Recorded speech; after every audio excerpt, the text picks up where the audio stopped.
Hello BookTube, I'm Jonathan and welcome to Words in Time. Now in today's video, I'm going to be announcing the winner of my Best Sci-Fi Decade Tournament. If you haven't seen the earlier matchups in the bracket, the grand finalists for today are the 1960s, the 1980s, and the 2010s. So here's how it's going to work. Of course, I haven't read every sci-fi book from every decade. So what I've done is I've taken my 5 favorite books from each decade, and they're going to be competing against each other. Number 5 against number 5 against number 5, and then the 4s, the 3s, the 2s, the 1s. And the decade that gets the most points, I'm going to announce as my favorite decade of sci-fi. So let's get into the matchups, starting with number 5. At number 5, for the 1960s, we have A Clockwork Orange. For the 1980s, we have Neuromancer. And for the 2010s, we have Leviathan Wakes. So, starting with A Clockwork Orange by Anthony Burgess, this is a dystopian story set in the future where we follow a character, Alex, and his ultra-violent teenage gang. Now, this is a little bit more dark and violent than books that I typically read, but I think there was a lot to explore here in terms of the themes, particularly regarding morality and free will. The writing style is also unique because Burgess came up with slang for the book that is a little disorienting at first, but you get used to it over time, and I think it really helps flesh out the world and helps us get an insight into these kind of grimy, dark, but intriguing characters. Now, next we have Neuromancer, which is arguably the defining cyberpunk novel. This one is also a little bit tough to get into with the cyberpunk terminology. William Gibson does not really hold your hand, but this one is really interesting to think about because there's quite a lot of interesting themes to do with the world building, the artificial intelligence, the body modifications, and this is one that I struggled to read through a little bit, but it's one that I've really enjoyed thinking about since and reading about after I finished it.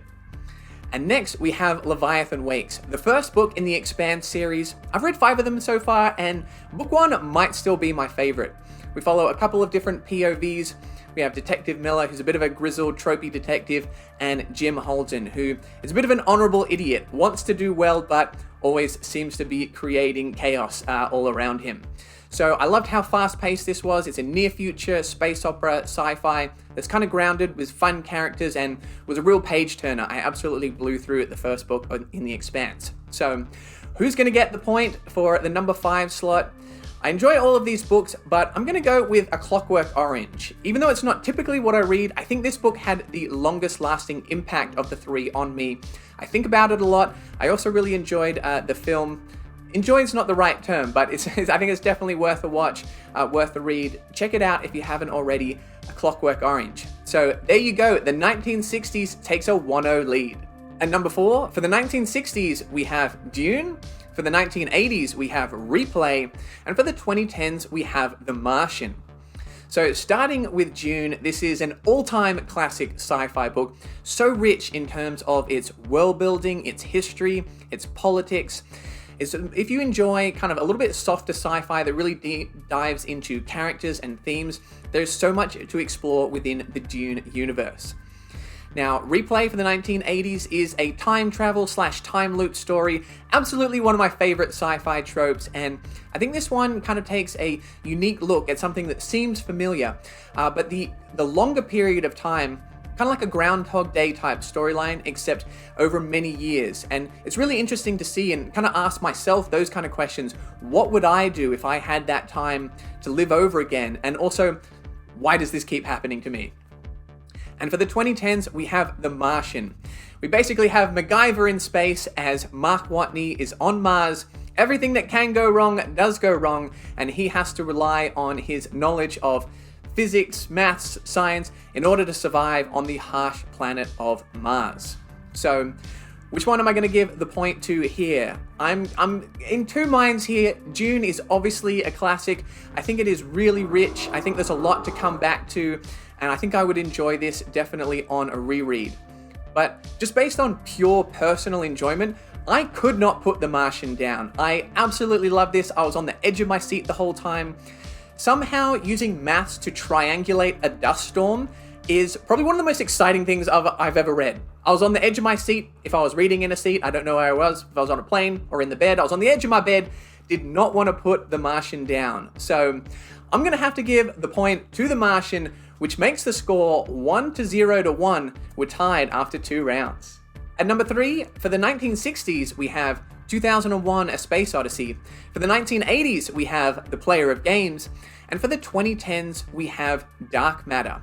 So starting with the 1960s, Arthur C. Clarke, one of my favorite writers, and 2001: A Space Odyssey, it takes place over a very long period of time. We start millions of years ago with some hominids that come across a mysterious monolith that appears to uplift their intelligence.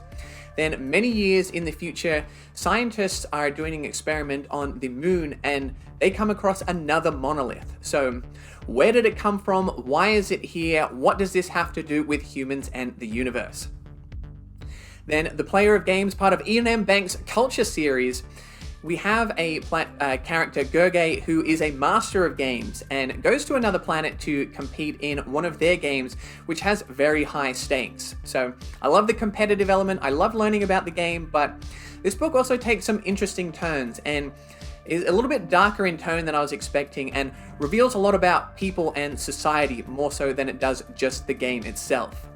And then Dark Matter, we have a character that wakes up and reality is not quite reality. Some things are the same, but instead of being a high school physics teacher, he's now a celebrated physicist, and his wife is no longer his wife. So what's happened? Has he been drugged? Is he going crazy? Does he have memory loss? Is he in an alternate world? What is going on here, and how do we get to the bottom of it?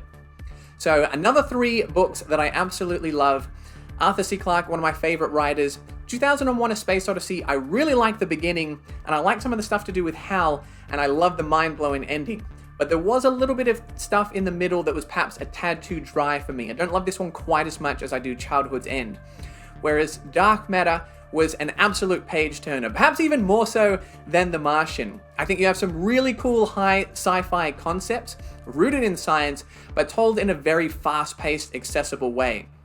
This really got me thinking, and I really enjoyed it on just a fun excitement level as well. So for that reason, I'm giving the point to the 2010s. The score now 1-0 to 2. 2010s taking a lead after 3 rounds. And number 2, for the 1960s, we have Ubik. For the 1980s, we have Hyperion. And for the 2010s, we have Children of Time. So starting with Ubik, this is a Philip K. Dick book in the future where psychics and anti-psychics are used by corporations in acts of corporate espionage. Now, a security team is sabotaged and a character is rushed to be put in a device known as Half-Life, which will preserve their consciousness after death. Now, after this happens, the rest of the security team start to experience strange shifts in reality, and they try to figure out what exactly is happening and why. I love this story. I think it is really trippy, really intriguing, especially the second half. The first half is like, okay, I'm kind of interested, and then things get pretty nutty towards the end, and I did not want to put the book down, smashed out the second half of this book in one sitting, and man, the ending had me scratching my head for days. Now, Hyperion, we follow 7 pilgrims that are on a pilgrimage to the Time Tombs, tombs that are moving backwards in time and are guarded by the mysterious Shrike on a planet called Hyperion. And along the way, they each tell their backstory in a Canterbury Tales style structure. So I love this world. I think it's so rich. I think Dan Simmons is such a beautiful writer. The prose, the character work, the big ideas, they all come together in Hyperion. For me, I wanted a little bit more progression in the present timeline, but if you like just focusing on the character's backstory, you're absolutely gonna love Hyperion. And then with the final book for the 2010s, we have Children of Time by Adrian Tchaikovsky. We have humans that are trying to terraform, colonize another planet, but something goes wrong, and instead, on this planet, we have spiders that end up becoming super intelligent. So we follow 2 storylines. We have these intelligent spiders that develop over time. We get to see them evolve, develop their societal structures, technology, religion, and then we have humans that are trying to find another planet to live on. And I think this book is masterfully woven together. I liked the first 2/3, and then when it all came together in the final third, I thought it was an absolute masterpiece. had such an emotional impact and really affected me both as a reader and as a person. So this is a hard one to choose between because Ubik absolutely blew my mind. Hyperion is part of possibly my favorite ever series, the Hyperion Cantos, and Children of Time, one of my all-time favorite, I was going to say standalones, is actually part of a duology, maybe even a third book coming soon, but you can read it as a standalone if you want to. Anyway, I'm really tempted to give it to Hyperion, but I'm actually one of those crazy people that like the fall of Hyperion even more than the original. I think if it just ended there, I'd be a little bit unsatisfied. I needed the second book to complete that story arc and for it, I think, for the potential in the series to really be lived up to. Whereas Children of Time, I think, is just an absolute masterpiece that stands on its own. I think it transcended just enjoying reading a book for me, and I think is something that hopefully made me a better person. I think it affected the way that I interact with people, hopefully in a positive way, and I hope it has such an impact for you too. So there you go, the scores after 4 rounds, we have 1-0 to 3 in favor of the 2010s. And at number 1, we have 3 of my all-time favorite books. For the 1960s, we have Cat's Cradle, for the 1980s, we have Ender's Game, and for the 2010s, we have Demon in White. So starting with Cat's Cradle by Kurt Vonnegut, I read this book while I was in university, and I can honestly say it changed my life. It really inspired a love of Kurt Vonnegut and the genre of sci-fi. So in it, we have a writer that travels to interview the children of the creator of the atomic bomb. And in doing so, he learns about a substance called Ice-9 that can freeze any water it comes into contact with. He then travels to a fictional Caribbean island and learns about an irreverent religion called Bokononism. So this book is absurdly funny. If you like absurdist humor, I think you are absolutely going to love Cat's Cradle. And as well as the sense of humor, which I think is endlessly quotable, there are a lot of poignant things that the book explores. Some of the themes include religion, technology, war, death, love, and free will. I think about this book all the time. I think it's had a massive impact on me. I absolutely love it, and I hope you enjoy it too. Now, moving on to the 1980s, we have Ender's Game, which follows our main character of Ender Wiggin, who is a young child that is enlisted in battle school. Humans are at war with an alien race called the Buggers, and they are not confident they are going to be able to defeat the Buggers. They think they are going to be overpowered and outmaneuvered, and they need to train up a master strategist from a young age in order to come up with a way to lead the humans to victory. So I love Ender's Game. I think it is incredibly well paced. I think there are some really rich characters and some incredibly deep themes. Every time I think about this book, I am shocked when I remember that this book is only about 300 pages long. I cannot believe how much Orson Scott Card was able to cram into this book in both a interesting and exciting and satisfying way. And with the 2010s, we have Demon in White, the third book in the Sun Eater series by Christopher Rocchio. In it, we have just incredible world building. I think Christopher Rocchio's prose is just absolutely one of the best out there. We have amazing characters. Hadrian, the story is told from his first-person POV, and he is one of my favorite characters of all time. It's kind of fantasy meets sci-fi, huge worlds, big epic ideas, and some absolutely jaw-dropping moments. I think there's 3 or 4 points in this book which absolutely blew me away, took what was already a great series absolutely to the next level. So how am I going to pick between these books? None of them have any major flaws. All of them have incredible high moments. The favorite for me from each of these decades. Well, I think just for its longevity of the impact that it's had on me, I'm going to have to go with Cat's Cradle. Kurt Vonnegut is one of my favorite writers. I've read nearly everything he's read. Definitely read about 12 to 15 books of his, and while they're all good to great, I think Cat's Cradle is the absolute greatest. So that was going to make the final score 2-0 to 3 in favor of the 2010s. Sorry 80s, Ender's Game and Hyperion came pretty close, but 2010s is the winner of my best sci-fi decade tournament.